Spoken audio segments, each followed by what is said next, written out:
Hi அஸ்ஸலாமு அலைக்கும். இன்றைக்கி நம்ம என்ன பார்க்க போகிறோன்னா சிக்கன் பிரியாணி எப்படி செய்கிறதுன்னு பார்த்துடலாமா. அதுக்கு நான் ஃபஸ்ட்டு 1 கிலோ பாஸ்மதி ரைஸை எடுத்து நான் ஊற போட்டு வச்சுக்கிறேன். 1 கிலோ எடுத்திருக்கேன். அதுக்கு வந்து 1/2 கிலோ வெங்காயம், 400 தக்காளி எடுத்திருக்கேன். அதை ஃபுல்லாக இந்த மாதிரி நீல வாக்கில் நல்லா மெல்லிசாக கட் பண்ணிக்கோங்க. கறி வந்து 1.5 கிலோ எடுத்திருக்கேன் சிக்கனு. பாஸ்மதி ரைஸை ஃபஸ்ட்டு ஊற வச்சுருங்க. இஞ்சி பூண்டு பேஸ்ட் எல்லாமே அரைச்சி வச்சுருக்கேன். நான் எல்லாமே ரெடி பண்ணிவிட்டு தான் அடுப்பை பற்ற வச்சேன். அடிக்கனமான பாத்திரம் உங்களுக்கு 1 கிலோ பிடிக்கிற அளவுக்கு பாத்திரத்தை நல்லா வச்சுக்கோங்க.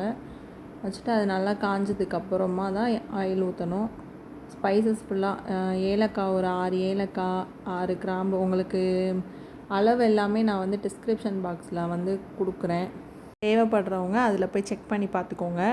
நான் இப்போ ஒரு 200 பிடிக்கிற டம்ளரில் வந்துட்டு அதில் 3/4 டம்ளர் ஆயிலும், எந்த எண்ணெயாக இருந்தாலும் பரவாயில்ல, அந்த ரீஃபைண்ட் ஆயில் அந்த மாதிரி எண்ணெயாக சேர்த்துக்கோங்க. 3/4 டம்ளர் நெய்யும் ஊற்றிக்கோங்க. ஏன்னா இது சிக்கனுங்கிறனால நெய் கொஞ்சம் ஜாஸ்தி போட்டாதே நல்லாயிருக்கும். அதனால் நெய் ஊற்றிக்கோங்க. வெங்காயம் எண்ணெய் காஞ்சோடனே வெங்காயத்தை போட்டுட்டு அதில் வந்து ஸ்பைசஸ் எல்லாமே எடுத்து வச்சுருக்க ஸ்பைசஸ் எல்லாமே போட்டுக்கோங்க. அப்படின்னா தான் ஸ்மெல் வந்து நல்லாயிருக்கும். வெங்காயத்துக்கு தேவையான உப்பும் போட்டுக்கோங்க. உப்பு போட்டு நல்லா ப்ரௌன் கலரில் நல்லா வதங்கணும்.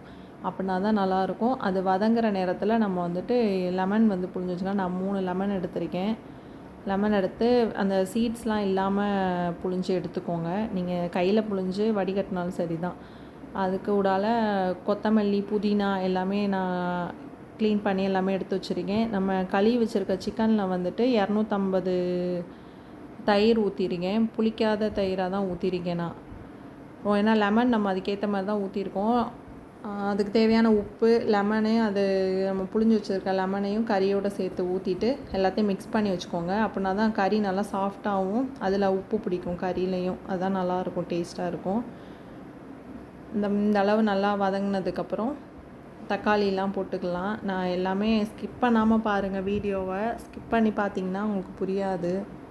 வெங்காயம் நல்லா ப்ரௌன் கலரில் வந்ததுக்கப்புறம் நம்ம தக்காளி போட்டுக்கலாம். அதுக்காக ரொம்ப கருக விட்டுறாதீங்க. இந்த அளவு வந்ததுக்கப்புறம் தக்காளி போட்டு நல்லா வதக்கிடலாம். ஏன் வெங்காயம் நல்லா வதக்கணும்னா அப்படின்னா தான் பிரியாணிக்கான ஸ்மெல்லும் நல்லாயிருக்கும், டேஸ்ட்டும் நல்லாயிருக்கும். அதோட கலரும் கரெக்டான கலரை கொடுக்கும். வெங்காயம் நல்லா வதங்கினா தான் கொடுக்கும். தக்காளியும் நல்லா வதக்கிக்கிறலாம். நம்ம எண்ணெய்லாம் அளந்தோம்ல, அதே டம்ளரை வச்சு அதில் 3/4 டம்ளர் வந்துட்டு இஞ்சி பூண்டு பேஸ்ட்டை அரைச்சி அதுவும் போட்டிருக்கேன். இஞ்சி பூண்டு பேஸ்ட் போட்டதுக்கப்புறம் நீங்கள் அடுப்பை வந்து நல்லா சிம்மில் வச்சுக்கோங்க, இல்லைனா அடி பிடிக்கும். அந்த பச்சை வாடை போகிற அளவுக்கு நல்லா வதக்கி எடுத்துக்கலாம். இஞ்சி பூண்டு பேஸ்ட்டோட பச்சை வாடை போனதுக்கப்புறம் பச்சை மிளகா வந்து ஒரு 7 பச்சை மிளகா எடுத்து வச்சுருக்கேன். உங்களுக்கு காரத்துக்கு எவ்வளோ வேணுமோ அந்த அளவுக்கு போட்டுக்கோங்க. நான் 7 பச்சை மிளகா எடுத்திருக்கேன். அதை ஆஞ்சு வச்ச புதினா, கொத்தமல்லி எல்லாமே அதில் போட்டு நல்லா வதக்கி விட்டுக்கோங்க. நல்லா அது வதங்கிடணும். அந்த மசாலா வந்துட்டு தெரியாத அளவுக்கு நல்லா வதங்கட்டும். நம்ம ஏற்கனவே வெங்காயத்துக்கு வேறு உப்பு போட்டிருக்கோம். நான் 1 டீஸ்பூன் மிளகாத்தூள் போட்டிருக்கேன்.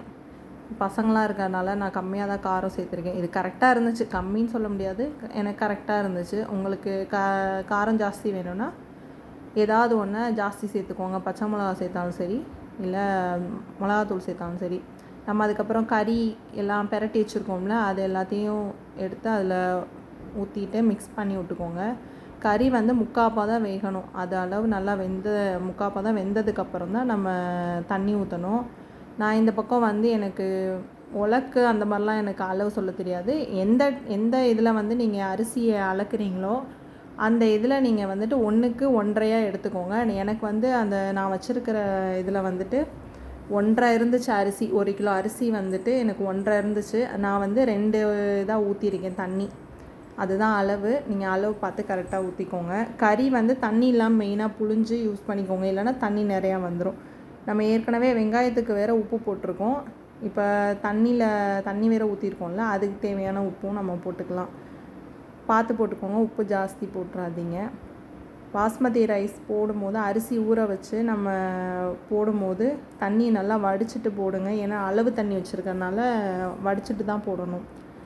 அரிசி போட்டதுக்கப்புறம் எல்லா பக்கமும் நல்லா கிளறி விட்டுக்கோங்க. ஏன்னா ஒரு பக்கமாகவே மசாலா நின்றக்கூடாதுல, அதனால் நல்லா கிளறி விட்டுக்கோங்க. கொஞ்சம் கொஞ்சம் உடலை கொஞ்சம் எடுத்துகிட்டு லைட்டாக கிளறி விட்டுக்கோங்க. அடி பிடிச்சிடக்கூடாது. மசாலாவும் ஈவனாக வரணும்ல, அதனால நல்லா கிளறி விட்டுக்கோங்க.